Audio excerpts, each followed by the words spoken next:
In today's knowledge-intensive economy, business leadership means thought leadership.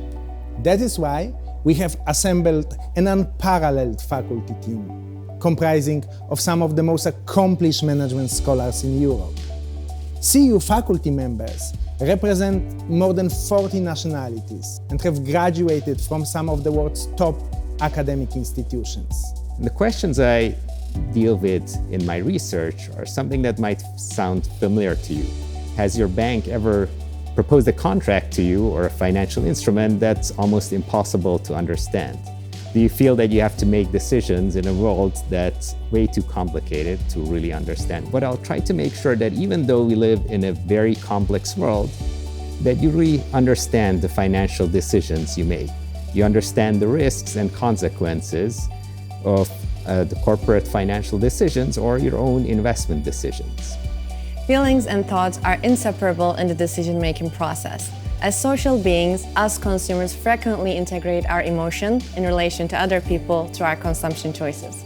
In my research, I try to understand how these emotions impact the way we perceive the products, the advertisements, and technology. Cognitive science has known some recent developments that make it more and more amenable to applications in organizations. What I will do is to lecture on some of the relevant findings and show how these findings can be used to build working environments that foster good decision making. In my research, I look at the big changes in economic terms of the last decades. Structural change, migration and globalization has affected the lives of workers, their employment, their wages and their productivity.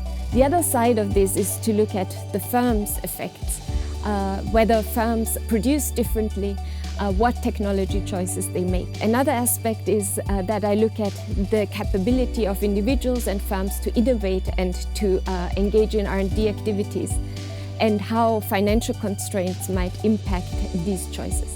In my research, I really am passionate about and focused on leaders and how they come across to other people. Really what this focuses on is impression management.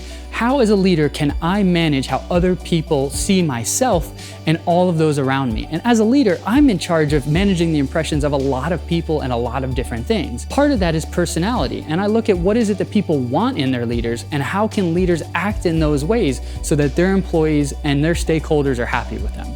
My research focuses on how relationships between firms, such as supplier networks and learning from peers in geographical clusters, may drive firm performance.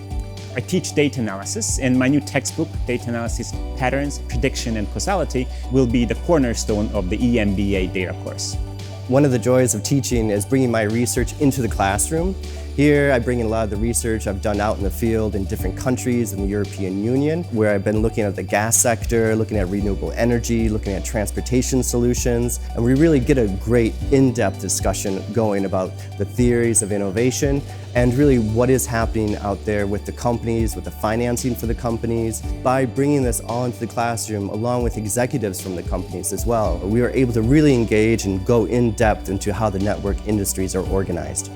I build models that help explain the patterns that you see in financial markets. And using these models, you can provide advice to policymakers about how to design markets such that they work better for everybody. Anthropology is about the studying of different cultures. What I'm interested in is actually to see how anthropology can be applied to the study of organizations, because organizations have got their own culture. Most importantly, your professors combine their academic accomplishments with deep experience working with companies and organizations in the region and throughout the world. That is how we bridge the gap between theory and practice.